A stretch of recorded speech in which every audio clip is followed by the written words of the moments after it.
오늘 말씀은 마태복음 6장 12절 말씀을 사용하여 우리 죄를 사하여 주시옵고입니다. 지팡이 교회는 가부와 재판장의 비유를 아실 것이라 믿습니다.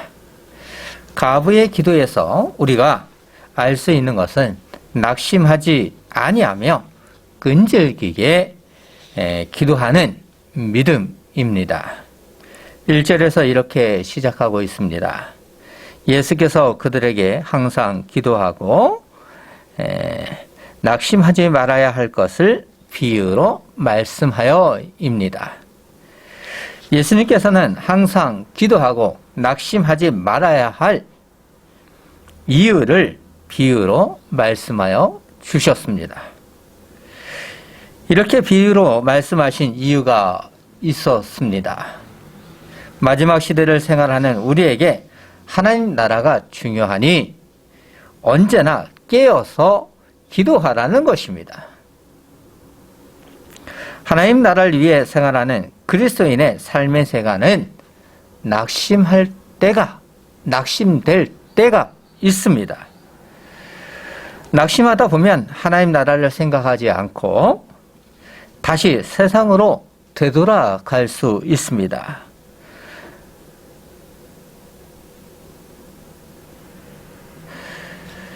이것을 아시는 주님께서는 항상 기도할 때 낙심하지 아니하며 하나님 나라의 삶을 감당하는 교회가 될 수 있다는 것을 명심하라는 것입니다. 그것을 명심할 수 있도록 하나님과 교제하는 신뢰의 기도를 하라는 것입니다. 가부처럼 끈질기게 기도하라는 것입니다. 가부는 자신의 욕망을 위해 끈질기게 기도하지 않았습니다. 가부의 기도에서 중요한 메시지는 하나님 나라에 있습니다. 가부는 억울하게 당한 것을 재판장에게 풀어달라고 끈질기게 기도했습니다. 구했습니다. 가부는 재판장에게 끊임없이 요구했습니다. 재판장은 계속해서 요구하는 가부의 요구를 정당한 권리라고 생각했습니다.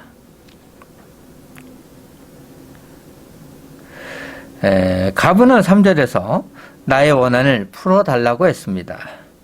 그것에 대한 응답으로 재판장은 5절에서 그 원한을 풀어주리라고 했습니다.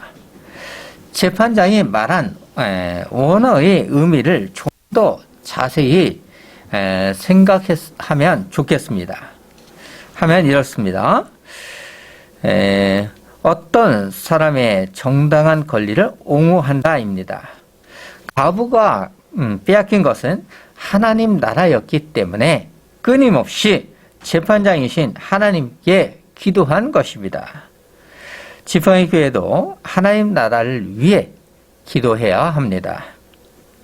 가부처럼 하나님 나라를 기도해야 합니다. 현실의 삶에서 낙심하지 말고 끊임없이 간구해야 합니다. 가부는 가난하고 힘없는 사람이었습니다.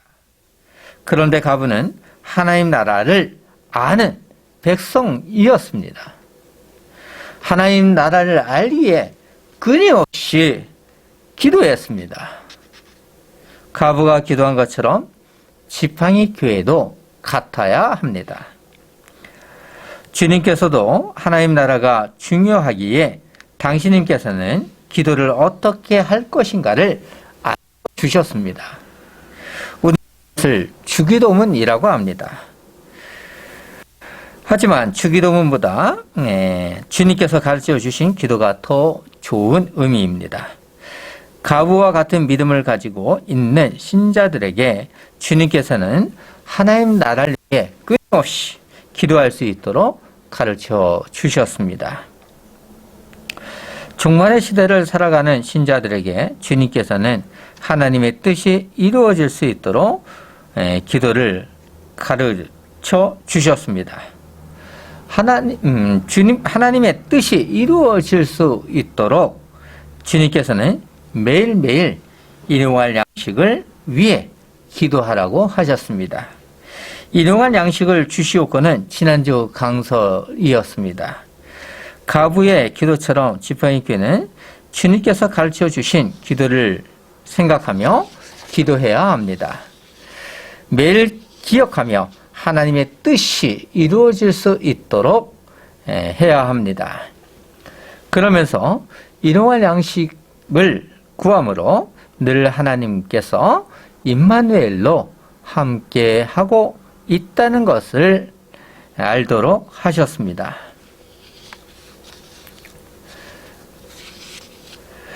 주님께서 가르쳐 주신 기도에서 가장 먼저 하나님의 뜻이 이루어지기를 간구한 후 우리가 영육간의 생존을 위해 하나님만 의지해야 한다는 것을 알려주셨습니다. 일용할 양식은 나를 위한 간구이면서도 하나님께서 주신다는 것을 알도록 하고 있습니다. 사람은 누구나 생존에 필요한 양식이 있어야 합니다. 내가 수고하여 양식이 주어지는 것이 아니라 하나님께서 주심으로 생존할 수 있다는 것입니다. 하나님께서 일용할 양식을 주심으로 하나님께서 우리를 먹여 살린다는 뜻이 주기도문에 나타나 있습니다. 일용할 양식을 매일 구하도록 하심으로 날마다 주님의 은혜로 새롭게 생활하고 있다는 것을 지팡이교회는 알아야 합니다. 죄로 타락한 연약한 백성을 위해 주신 일용할 양식은 하나님의 은혜가 담겨 있습니다. 하나님 없이는 존재할 수 없는 사람입니다. 지팡이교회는 하나님을 아는 지식이 있기에 일용할 양식을 간구할 수 있습니다. 주님께서는 새하늘과 새 땅으로 인도하시기 위해 일용할 양식을 구하도록 하셨습니다. 일용할 양식은 삶의 생활에서 살아갈 힘과 은혜를 알도록 하는 것이며 하나님께서 나와 임마누엘로 동행하고 있다는 것을 아는 것입니다. 일용할 양식을 아는 지팡이교회는 오늘 말씀 강서를 통해 우리 죄를 사하여 주시옵고를 알아야 합니다. 주님께서는 주기도문을 통해 죄 용서를 구하는 기도의 중요성을 가르쳐 주셨습니다. 죄로 타락한 사람이 날마다 가는 일에 있어서 가장 중요한 것은 하나님으로부터 죄 용서의 은혜라는 것을 알도록 하셨습니다. 죄는 사람에게 가장 치명적인 독입니다. 독과 같습니다. 독은 사람을 죽이는 독입니다. 독과 같은 죄는 하나님과 교제하지 못하도록 하며 영원한 하나님 나라에서 멀어지도록 합니다. 그래서 주님께서는 죄 용서를 구하도록 하심으로 하나님 나라를 인도하시고 계십니다. 이것을 잘 알 수 있도록 주님께서는 12절에서 그리고로 시작하고 있습니다. 우리말 번역에는 없지만 원문에는 그리고가 있습니다. 그리고의 의미가 매우 중요합니다. 우리말에 번역되어 있지 않아 아쉽습니다.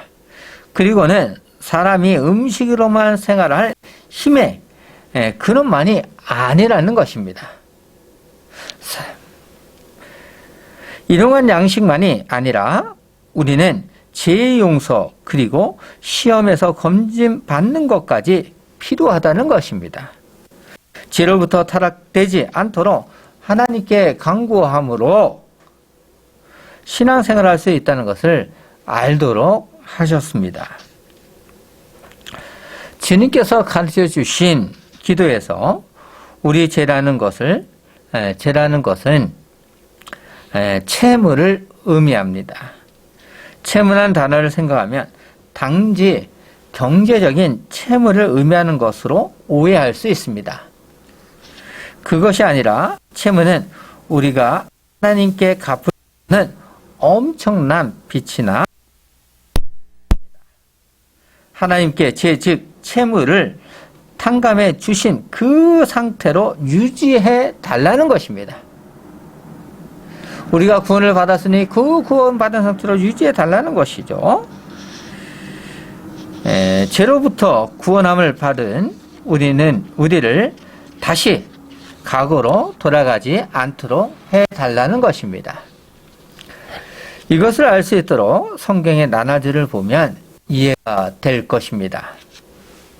나눠주 2번을 보시면 빚진 자를 탕감하여 준 것 같이 우리도 빚도 탕감하여 주시옵고로 되어 있습니다. 하나님 앞에 우리가 채무즉 빚을 졌습니다. 이것을 아는 우리는 하나님의 백성이요 교회입니다. 하나님께서 우리의 채무를 탕감하여 주신 것처럼 이웃의 죄도 탕감하여 주실 것을 기도해야 합니다. 이웃도 하나님의 백성이 될 수 있도록 하나님의 백성인 교회는 간구하는 기도를 해야 합니다.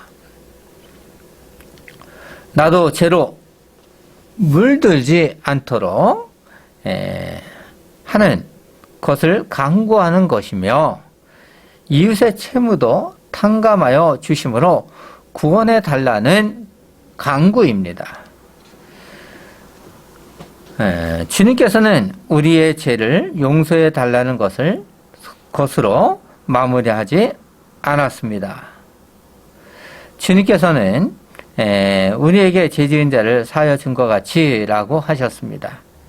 이 기도를 하다 보면 우리는 양심의 가책을 느낄 때가 있습니다. 나의 죄는 하나님께 조건 없는 사랑으로 용서해 달라고 기도하면서 정작 이웃에게는 어떠합니까? 하나님께서는 한없는 죄의 용서를 받았지만 나에게 채무가 있는 사람의 죄는 어떻게 합니까? 하나님처럼 용서할 수 있겠습니까? 이것이 사람의 한계라고 할 수 있습니다. 사람의 한계를 아시는 주님께서는 주기도문을 통해 기도하게 하셨습니다. 이러한 양식까지는 기도할 것 같습니다. 하지만 우리에게 죄 지은 자, 즉 우리가 우리에게 채무를 지은 자를 사하여 주라고 지은 자를 사하여라고 기도할 때 기도가 막힐 것 같습니다. 달라고 기도한다면 어떻겠습니까? 내가 스스로 나에게 즉 채무를 지은 자를 용서해 줄 수 있는가?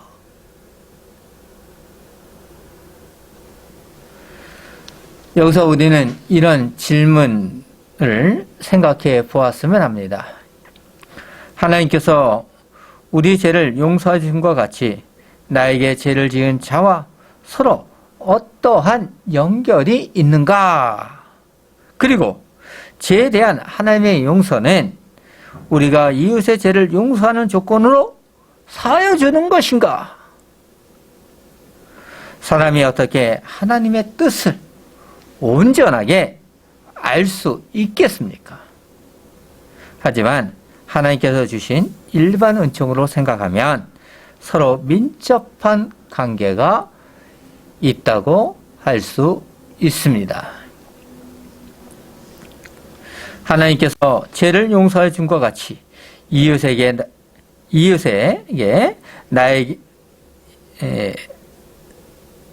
나에게 진실한 마음으로 죄를 고백하면 용서할 수 있는 마음이 있어야 합니다. 이웃이 나에게 진실한 마음으로 용서를 구한다. 용서할 수 있어야 되는 것이죠. 이것이 참으로 어려운 일입니다.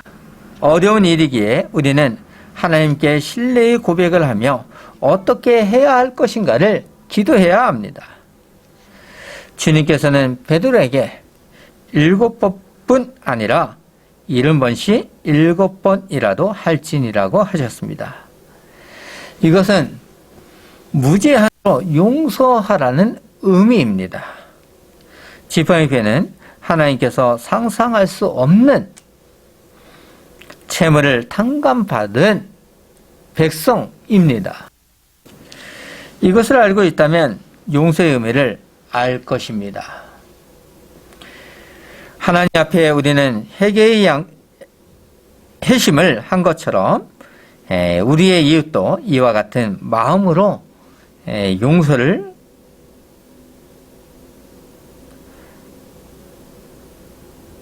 구해야 합니다. 이것이 바른 마음이요 자세입니다. 하나님 앞에 우리도 용서를 구했던 것처럼 우리의 이웃도 용서를 구하며 돌이켜야 합니다. 우리가 하나님께 죄를 용서받았지만 계속해서 용서받아야 할 사람입니다. 그런 것처럼 나와 이웃의 관계도 같습니다. 장성한 신앙으로 성장하는 것은 하나님의 은혜를 알고 죄를 용서하는 것입니다. 세상의 종교와 다른 것이 기독교입니다. 주기도문은 이방 종교처럼 중언부언하는 것이 아닙니다. 주기도문은 나의 행복을 위한 주문이 아닙니다. 주님께서 가르쳐 주신 주기도문은 구원의 감격이 있는 기도입니다. 하나님의 백성다운 삶의 가치관이 있습니다. 그런데 주기도문을 할 때 어떠한 마음입니까? 무거운 심정보다 가벼운 마음으로 외우는 것이 현실이 아닌지 생각해 보아야 합니다. 우리는 하나님과 같은 마음이 아닙니다.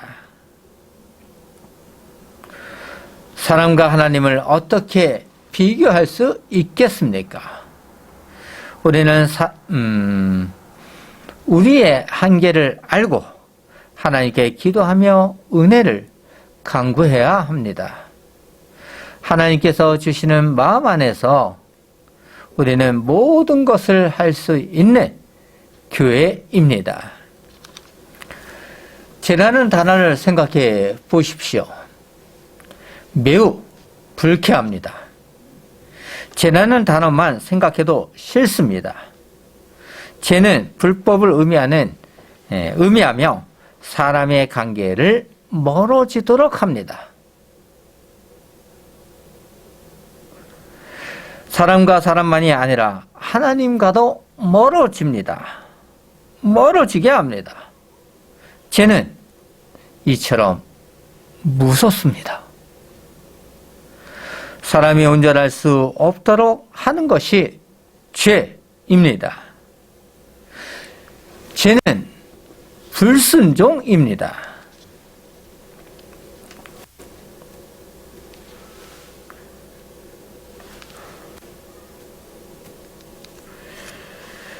죄로 물든 자들은 하나님이 없습니다. 그런데도 하나님께서는 죄로 물든 우리를 구원하여 주셨습니다. 죄 없는 예수 그리스도를 보내주심으로 새로운 삶의 생활을 통해 영과 진리로 예배하는 삶을 생활하도록 하셨습니다.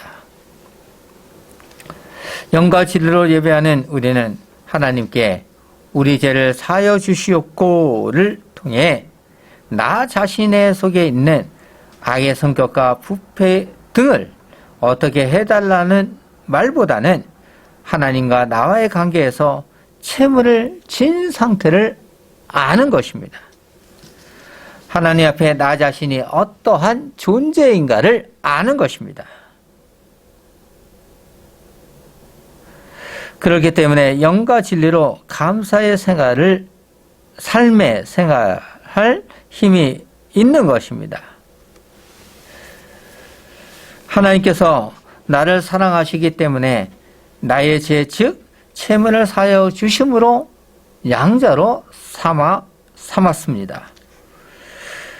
돌아온 탕자처럼 나를 사랑하셨습니다. 하나님께서는 우리의 죄를 용서해 주시며 자녀로 삼은 것으로 끝나지 않았습니다. 우리의 연약함을 아시기에 끊임없이 용서하시며 바른 길로 인도하십니다. 그래서 우리는 주기도문을 통해 죄에 대해 고백을 하는 것입니다. 하나님께서는 한없는 무한 사랑으로 나를 사랑하십니다. 양자로 삼은 우리를 버리지 아니하시며 주의 지팡이와 막대기로 보호하여 주십니다. 지팡이 교회는 늘 언제나 하나님께 대하여 지은 죄가 많이 있다는 것을 깨달은 백성입니다. 이것을 아는 우리는 진정한 성화의 과정을 통해 철저한 자기 부정과 겸손으로 하나님께 감사의 영광이 있어야 합니다. 감사의 영광이 있는 교회는 하나님께 삶의 영광을 올려드리는 생활을 해야 합니다. 이런 삶을 생활하고자 하는 의지가 없다면 나는 하나님을 믿지 않고 자신의 행복을 위해 신앙생활하는 것뿐입니다. 하나님의 백성은 자기의 뜻대로 생활하지 않습니다. 하나님의 뜻대로 생활하고자 하는 의지가 있습니다. 의지가 있다는 것은 하나님의 뜻이 이루어질 수 있도록 생활합니다. 매일매일 일용할 양식을 구하면서 하나님만이 나의 구원자요 필요한 것을 주시는 신으로 인정합니다. 세상의 신과 구별된 유일신이신 하나님을 믿고 인정하며 삶으로 지상명령을 감당합니다. 지팡이 교회는 하나님을 아는 지혜 있는 백성입니다.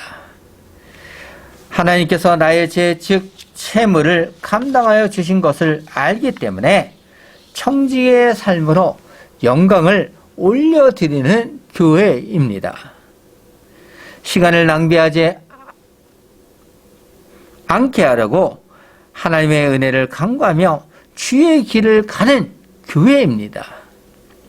그럼에도 불구하고 하나님께 우리가 우리에게 죄 지은 자를 사하여 준 것 같이 우리 죄를 사하여 주시옵고 라고 기도하며 나의 마음으로 탄식합니다.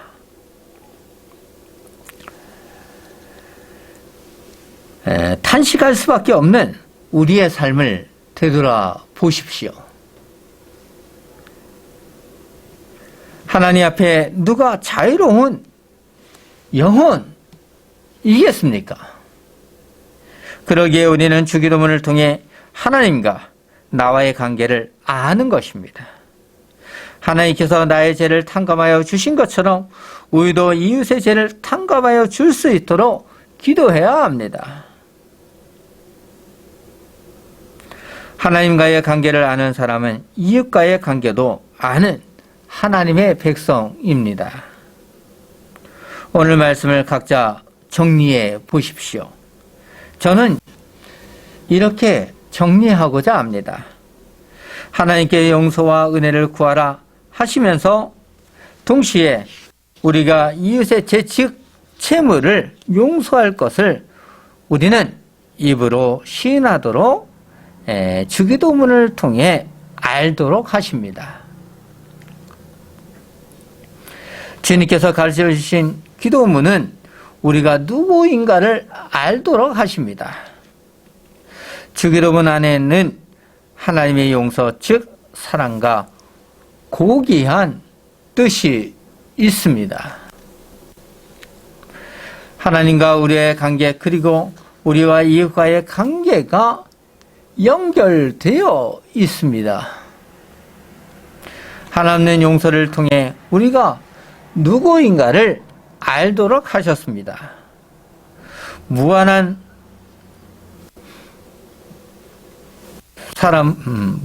용서는 하나님의 사랑입니다. 무한한 사랑은 하나님의 사랑입니다. 하나님의 사랑을 받은 교회는 지상명령을 감당하며 무한 사랑을 전파하는 사명자입니다. 하나님의 사랑을 받은 교회는 지상명령을 감당하는 무한 사랑을 전파하는 사명자입니다. 사람에게 필요한 것이 일용할 양식인 것처럼 영원한 생명으로 구원받는 유일한 길은 하나님께 자신의 죄를 고백하며 우리의 죄를 사하여 주시옵고를 아뢰는 것입니다. 우리는 하나님께 엄청난 채무를 감당받은 존재입니다. 우리는 상상할 수 없는 엄청난 채무를 하나님으로부터 탕감받았습니다. 무한한 사랑으로 탕감받은 존재이기에 주기도문을 통해 진정한 사랑을 아는 것입니다. 우리가 하나님으로부터 무한한 탕감을 받은 것처럼 우리도 하나님의 은혜가 내 안에 있습니다. 그 은혜를 알기에 이웃을 용서하고자 하는 마음이 있습니다. 하나님께서 은혜를 주시기 때문에 이웃을 사랑할 수 있습니다.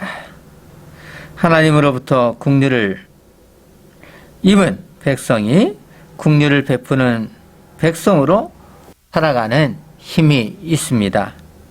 늘 하나님께 기도하며 교제하는 행복이 있습니다.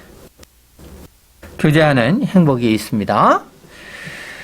하나님께 기도하며 우리가 우리에게 죄지은 자를 사하여 준 것 같이 해서 내가 과연 죄지은 자를 다 용서하였는가를 통해 하나님 앞에 무릎을 꿇도록 하십니다. 나 자신을 되돌아보게 하심으로 주의 길을 가도록 하십니다. 이것을 아는 교회는 행복한 교회라는 것을 인식하며 마음 하겠습니다. 기도하겠습니다.